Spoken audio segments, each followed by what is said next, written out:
Hello students, so today we are learning on the filter sterilization of production medium. Last લેક્ચરમાં આપણે સ્ટરીલાઇઝેશન of fermentation મીડિયમની વાત કરી હતી. એમાં આપણે વાત કરી હતી કે અમુક એવા કમ્પોનન્ટ્સ હશે કે અમુક એવા મીડિયમ પ્રિપેર હશે કે જે હીટથી સેન્સિટિવ હશે કે તમે બાય હીટ ઓર પ્રેશર તમે એને સ્ટરીલાઇઝ નહીં કરી શકતા હોય, તો એવા મીડિયમને આપણે વાયા ફિલ્ટરેશન થ્રુ આપણે એને સ્ટરીલાઇઝ કરવાના હોઈએ છીએ. તો આપણે આજે એ રીતનું મેથડ વિશે ડિસ્કશન કરશું કે તમારે જો સ્ટરીલાઇઝેશન કરવું છે મીડિયમનું by the use of filtration method, તો તમે કઈ રીતના કરી શકો છો. ઓકે, તો એના વિશે આપણે વાત કરીએ તો કે heat labile components can be sterilize by filtration. કે જેમ મેં વાત કરી કે જે કમ્પોનન્ટ્સ હીટથી લેબાઇલ છે એવા કમ્પોનન્ટ્સનું આપણે સ્ટરીલાઇઝેશન કરવું હોય તો એ આપણે ફિલ્ટ્રેશન થ્રુ કરી શકીએ છીએ. એક્ઝામ્પલ તરીકે પ્રોટીનિક કમ્પોનન્ટ્સ હોય, વાઇટામિન સોલ્યુશન્સ હોય, એન્ઝાઇમ સોલ્યુશન હોય, એક્સેટ્રા આવા કમ્પોનન્ટ્સ હોય અને તમે વાયા ફિલ્ટ્રેશન સ્ટરીલાઇઝ કરી શકો છો. Okay, suspended solids may be separated from a fluid during sterilization by the following mechanism. કે ભાઈ જે આપણા સસ્પેન્ડેડ સોલિડ્સ છે એને તમારે ફ્લુઇડ છે કે આપણું જે લિક્વિડ મીડિયમ છે એનામાંથી તમારે એને સેપરેટ કરવા હોય તો કોના બેઝિસ ઉપર કરો, કે જે ફિલ્ટ્રેશન થાય છે કોના બેઝિસ ઉપર થાય છે, તો એની અમુક મિકેનિઝમ છે કે ઇનફેક્ટ તમે કહી શકો કે અમુક પ્રિન્સિપલ બેઝ એનું આખું જે છે એ સેપરેશન થતું હોય છે. તો એ મેઇનલી 4 મિકેનિઝમ થ્રુ થાય છે. કઈ તો કે ઇનર્શિયલ ઇમ્પેક્શન, ડિફ્યુઝન, ઇલેક્ટ્રોસ્ટેટિક અટ્રેક્શન અને ઇન્ટરસેપ્શન.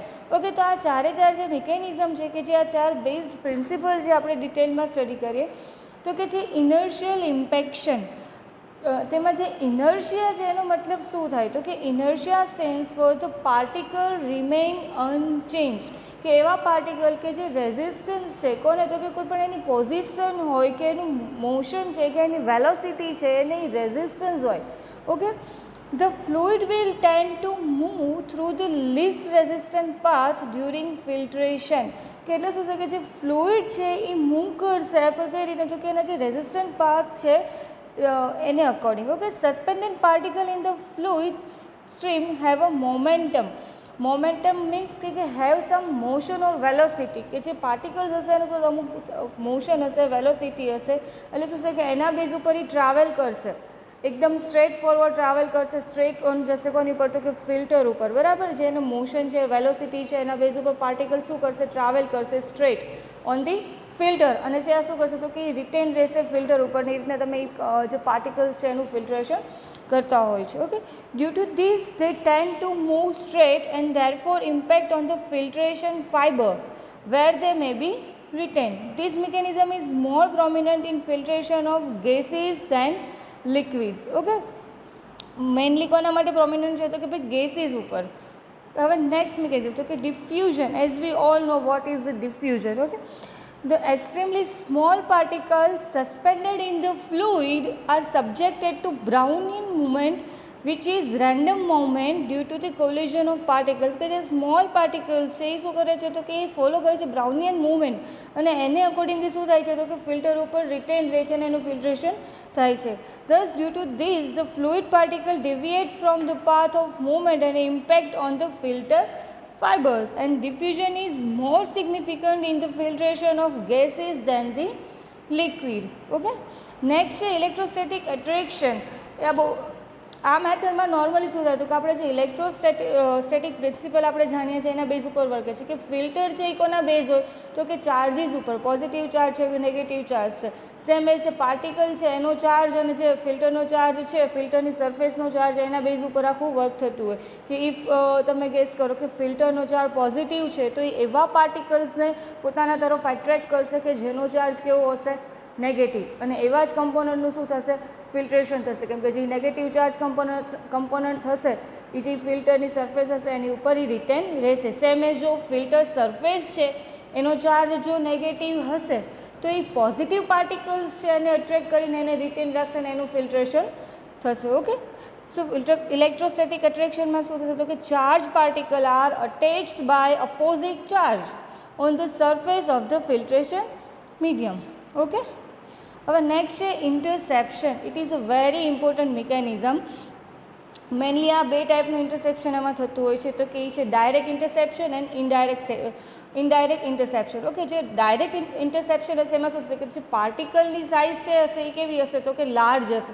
પણ કોના રિસ્પોન્સમાં તો કે પાર્ટિકલની સાઇઝ લાર્જ હશે as compare to Por size.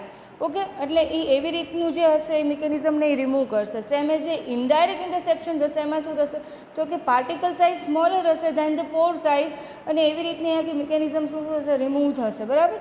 એટલે હવે જો આપણે વાત કરીએ કે ભાઈ જે ઇન્ટરસેપ્શનમાં અમે બે ટાઈપની વાત કરીએ. હવે ઇનડાયરેક્ટમાં મેં તમને શું કીધું કે ભાઈ સ્મોલર સાઇઝના પાર્ટિકલ હશે એ છે એ પોર સાઇઝથી સ્મોલ હશે અને એ રીતનું એનું રિમૂવલ થશે. તો એમાં કઈ રીતની મિકેનિઝમ હશે કે સાઇઝ તો સ્મોલ છે તો કે જે સ્મોલર સાઇઝના પાર્ટિકલ હશે એ મોર નંબર્સમાં ભેગા થશે, કલેક્ટ થશે ક્યાં તો કે ફિલ્ટર સરફેસ ઉપર, અને એક ઇરેગ્યુલર શેપ જેવું ક્રિએટ કરી દેશે અને પોર સાઇઝ ઉપર અટેચ રહીને પોરને બ્લોક કરી દેશે અને એ રીતના આખું શું કરશે ફિલ્ટર કરશે એટ સમ પોઈન્ટ. ઓકે, તો એની આપણે વાત કરીએ તો કે the fibres comprising filter are interwoven to define at opening at different size. Example તરીકે 0.22 micrometres. The particles which are larger than this pore size are removed by direct interception. મેં કીધું એમ કે બે ટાઈપ્સ છે, એમાંથી કે જે પાર્ટિકલ્સની સાઇઝ વધુ હશે then the pore size will remove by direct interception, whereas also significant number of small size particles are also retained due to more than one particle arriving at a time to the pore, and irregular shape particle may breach the pore. કે જેમ મેં કીધું એમ કે જે indirect ઇન્ટરસેપ્શનની મેં વાત કરી આ એ જ વસ્તુ છે કે વધારે નંબર્સમાં પાર્ટિકલ શું થશે અરાઇવ થશે. બરાબર, આવશે એક પોઈન્ટ ઉપર અને એક પોઈન્ટ ઉપર એ પોર પાસે આવીને શું કરશે તો કે ઇરેગ્યુલર શેપનો પાર્ટિકલ ફોર્મ કરી દેશે અને શું કરી દેશે એક બ્રિજ જેવું ક્રિએટ કરી દેશે કે પોરને છે એ એવી રીતના બ્લોકેજ કરી દેશે અને ત્યાં શું થશે ફિલ્ટ્રેશન થશે. Okay, interception is the quality important mechanism in both liquid and gases.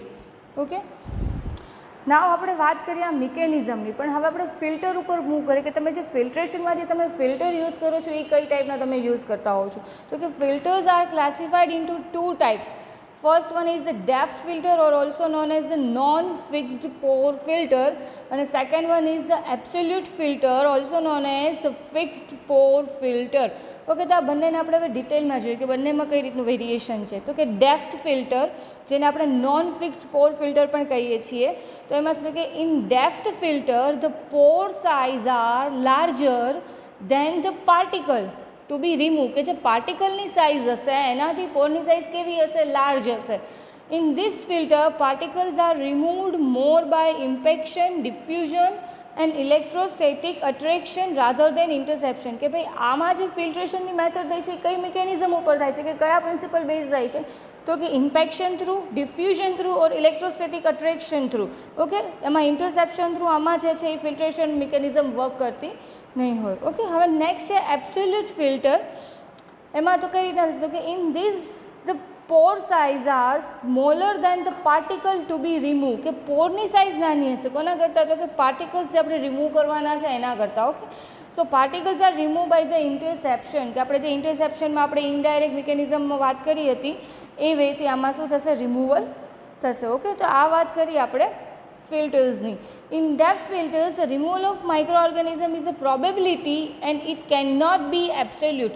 કે જ્યારે ડેપ્થ ફિલ્ટર છે એમાં આપણે વાત કરીએ છીએ તો એમાં પ્રોબેબિલિટી કહેશું, અશ્યોરિટીથી 100% તમે નહીં કહી શકો કે એમાં માઇક્રો ઓર્ગેનિઝમ્સ છે એનું પણ રિમૂવ થશે. વેરેઝ એબ્સોલ્યુટમાં માઇક્રો ઓર્ગેનિઝમનું રિમૂવલ છે એ સક્સેસફુલી થતું હોય છે. Thus always there is a probability that microorganism can pass through the filter immaterial of the depth of the filter. Fibers are just tightly packed and not fixed in the filters. Hence, due to large pressure movement of material and creation of larger channel is possible. Also, increased pressure may sometimes remove the previously trapped particle. કે જે fibres હોય છે એનું arrangement હોય છે એ tightly હોય છે, બરાબર, એકદમ ફિક્સ નથી હોતું. પણ હવે કોઈ વાર એવું થશે કે પ્રેશર જ્યારે વધી જશે ત્યારે શું થશે તો કે એમાં બ્રેકેજ ને એવું થશે તો કે જે પહેલાંના ટ્રેપ થયેલા પાર્ટિકલ્સ છે એ પણ આમાં રિમૂવ થઈ શકે છે. આ એનું એક ડ્રોબેક તમે કહી શકો. ઓકે, હવે આપણે વાત કરી ફિલ્ટર સ્ટેરિલાઇઝેશનની ઓન ધ બેઝિસ ઓફ તમે માઇક્રો ઓર્ગેનિઝમ ને એ, બરાબર. હવે આપણે વાત કરીએ કે તમારી પાસે એનિમલ સેલ કલ્ચર મીડિયા છે તો તમે એમાં તમારે કયા પોઈન્ટ્સ ધ્યાનમાં રાખવા પડે જો તમે ફિલ્ટ્રેશન થ્રુ એનું સ્ટરીલાઇઝેશન કરો છો તો. ઓકે, તો during animal cell culture media filtration following precautions have to be taken which are filtered medium should be free of fungal, bacterial and mycoplasma contamination. Okay, then minimal absorption of the protein from the medium during filtration, કે જે proteins ને એનું absorption છે એ minimal હોવું જરૂર છે. એની માટે તમે એની ઉપર એક લેયર કે એવું પણ કંઈ ક્રિએટ કરી શકો છો. Okay, medium should be free of viruses and endotoxin, પણ આ પણ એક ક્રાઇટેરિયા છે જે તમારે ધ્યાનમાં રાખવું પડે. તો હવે તમારે જ્યારે આવા અલગ અલગ ઘણા બધા ક્રાઇટેરિયા ફૂલફિલ કરવાના હોય તો બાય સિંગલ ફિલ્ટર તમે એ ન કરી શકો. તો તમારે એક સિરીઝ ઓફ ફિલ્ટર કે સિરીઝ ઓફ મેમ્બ્રેન છે એ પ્રોવાઈડ કરવી પડે to fulfil all these requirement. Okay, તો એની માટે થઈને એક મોડલ જે પ્રપોઝ કરવામાં આવ્યું છે, જે આ બધા જ ક્રાઇટેરિયા છે એને વન ફિલ્ટર થ્રુ તે તમે વન સિસ્ટમ થ્રુ તે તમે ફૂલફિલ કરી શકો છો. તો એક મોડલ છે, આપણે ડિટેલમાં સ્ટડી કરીએ. એ મોડલ છે એ કોણે પ્રોવાઈડ કર્યું હતું કે બાય પોલ પ્રોસેસ. બરાબર, એ મોડેલમાં શું હતું તો કે એમાં જે આપણે એક ફિલ્ટર હોય કે સિંગલ ફિલ્ટરનો યુઝ કરતા હોઈએ એની બદલે શું હતું તો કે ઘણા બધા ફિલ્ટર્સનો યુઝ કર્યો હતો. બરાબર, આ ફિલ્ટર પાસે કેટલા તો કે ટોટલ 4 ફિલ્ટર હતા કે 4 સબ ફિલ્ટર કે 4 મેમ્બ્રેન હતા, એને એવી રીતના સિક્વન્સમાં અરેન્જ કરવામાં આવ્યા હતા. અને જે આ ચારેય ફિલ્ટર છે એની પોરોસિટી કેવી હતી તો કે ડિફરન્ટ હતી. એટલે જે આ બધી જ રિક્વાયરમેન્ટ હતી આપણી શું થઈ શકે, ફૂલફિલ થઈ શકે અને બધી જ રીતે પ્રોપર સ્ટરીલાઇઝેશન થઈ શકે. તો એ રીતના ચારે ફિલ્ટરને સિક્વન્સમાં તમે જોઈ શકો છો, આ 1 2 3 4 એમ લેબલ કરેલું છે. એ રીતના એ ચારે ફિલ્ટર છે જેની ડિફરન્ટ પોરોસિટી છે એને અરેન્જ કરવામાં આવ્યા છે એક સિક્વન્સમાં. એટલે આમાંથી પાસ થતાં થતાં આપણને ટોટલ સ્ટરીલાઇઝ મીડિયમ મળશે અને આપણા જેટલા ક્રાઇટેરિયા હતા એ બધા તમે ફૂલફિલ કરી શકશો વાયા ધી વન સિસ્ટમ. ઓકે, તો આપણા ચાર ફિલ્ટર છે એને ડિટેલમાં જોઈએ કે ભાઈ ચારેય ફિલ્ટર શું એનું કમ્પોઝિશન છે, કે કઈ રીતના એકબીજાથી ડિફરન્ટ છે, કે કઈ રીતની રિક્વાયરમેન્ટ ફૂલફિલ કરી શકે છે. ઓકે, તો કે જે ફિલ્ટર 1 છે બરાબર, એ મેડઅપ ફ્રોમ પોઝિટિવલી ચાર્જ પોલીપ્રોપેલિન ફિલ્ટર. એ શેનું બનેલું છે તો કે પોઝિટિવલી ચાર્જ પોલીપ્રોપેલિન ફિલ્ટરનું બનેલું છે. એના જે પોર છે એની સાઇઝ કેટલી છે તો કે 5 માઇક્રોમીટર જેટલી સાઇઝ છે. બરાબર, એટલે એ કેવા મટીરિયલને રિમૂવ કરશે તો કે જે ક્લોટ્સ હોય કે કોર્સ પ્રેસિપિટેશન થયેલું હોય એવા મટીરિયલ છે, કે અધર તમે ગ્રોસ કન્ટામિનન્ટ્સ કહી શકો કે જે કન્ટામિનેશન થ્રુ હોય એવા મટીરિયલ્સને તમે ફર્સ્ટ ફિલ્ટર થ્રુ રિમૂવ કરી શકો છો. કે આ રીતનું એનું કમ્પોઝિશન છે, કે આ રીતનું એનું સ્ટ્રક્ચર છે. ઓકે, હવે જે ફિલ્ટર 2 છે એ પણ પોઝિટિવલી ચાર્જ છે, પોલીપ્રોપેલિનનું જ બનેલું છે. બરાબર, પણ એમાં વેરિએશન શું છે તો કે એની સાઇઝમાં, એના જે પોર છે એની સાઇઝ કેટલી છે તો કે 0.5 માઇક્રોમીટરની છે. બરાબર, અને આ ક્યાં યુઝ થાય છે તો કે શેના રિમૂવલ માટે યુઝ થાય છે તો કે જે માઇક્રોબિયલ કન્ટેન્ટ્સ હોય, લિપિડ બેઝ મટીરિયલ હોય કે અમુક એન્ડોટોક્સિન રિડક્શન થયેલા મટીરિયલ્સ હોય, એવા ટાઈપના મટીરિયલ્સ છે એ તમે આ સેકન્ડ ફિલ્ટર થ્રુ રિમૂવ કરી શકો છો. ઓકે, હવે જે થર્ડ વન ફિલ્ટર છે એની કેરેક્ટરિસ્ટિક શું છે તો કે એ પણ પોઝિટિવલી ચાર્જ છે પણ સિંગલ લેયરમાં છે. ઓકે, સિંગલ લેયરમાં હોય છે અને એ શેનું બનેલું હોય છે તો કે નાયલોન છે, પોલિએસ્ટર્સ છે, એવા કમ્પોનન્ટ્સનું બનેલું હશે. અને એના પોરની સાઇઝ શું હશે તો કે 0.1 માઇક્રોમીટર જેટલા પોરની સાઇઝ હશે. ઓકે, એટલે એનો યુઝ કોના રિમૂવલ માટે થઈ શકે તો કે ફર્ધર અમુક માઇક્રોબિયલ કન્ટામિનન્ટ્સ હોય કે અમુક માઇક્રોબિયલ કન્ટેન્ટ્સ હોય એના રિમૂવલ માટે, પછી અમુક એન્ડોટોક્સિન કન્ટેન્ટ્સ હોય. બરાબર, એવા કન્ટેન્ટ માટે તમે ફિલ્ટર 3નો યુઝ કરી શકો છો. ઓકે, હવે છે ફોર્થ ફિલ્ટર. બરાબર, તો એ ફોર્થ ફિલ્ટર છે એનું કેરેક્ટરિસ્ટિક કઈ રીતનું છે તો કે એ સેમ એઝ થર્ડનું જ છે, કે થર્ડ જેમ હતું એમ પોઝિટિવલી ચાર્જ છે, નાયલોન અને પોલિએસ્ટરનું બનેલું છે. પણ વેરિએશન ક્યાં છે તો કે જે થર્ડ હતું એ સિંગલ લેયર્ડ હતું, જ્યારે ફોર્થ હશે એ ડબલ લેયર્ડ હશે. બરાબર, અને એની એ રિમૂવલ શાનું કરતું હશે તો કે માઇકોપ્લાઝમા જેવા ઓર્ગેનિઝમ્સ હોય એનું રિમૂવલ થશે કોના થ્રુ તો કે ફોર્થ થ્રુ. બરાબર, હવે કોઈ વાર એવું થાય કે તમારે વાયરસીસ જેવા અમુક કમ્પોનન્ટ્સ હોય કે અમુક મટીરિયલ્સ હોય એનું પણ રિમૂવ કરવું હોય તો તમે ફિફ્થ ફિલ્ટર પણ એડ કરી શકો છો. બરાબર, પણ એની પોર સાઇઝ તમે વેરી કરી દો કે એની પોર સાઇઝ તમે અપ્રોક્સ 0.04 માઇક્રોમીટર જેટલી રાખી દો. તો 0.04 માઇક્રોમીટરનું ફિલ્ટર હોય ઓકે હોય કોના માટે તો કે વાયરસના રિમૂવલ માટે. બરાબર, તો આવી રીતની આખી એક કમ્બાઇન્ડ સિસ્ટમ પ્રિપેર કરવામાં આવે છે, સિરીઝ ઓફ ફિલ્ટરની પ્રિપેર કરવામાં આવે છે અને એક સિસ્ટમમાં એક સિક્વન્સમાં અરેન્જ કરવામાં આવે છે. બરાબર, અને એ રીતનું આખું એક સિસ્ટમ પ્રિપેર થાય છે એ આપણે ફિલ્ટરેશન માટે યુઝ કરી શકીએ છીએ. ઓકે, તો આ વાત કરી આપણે ફિલ્ટરેશન થ્રુ મીડિયમ છે એનું સ્ટરીલાઇઝેશન કઈ રીતના કરી શકીએ. Okay, so that's it.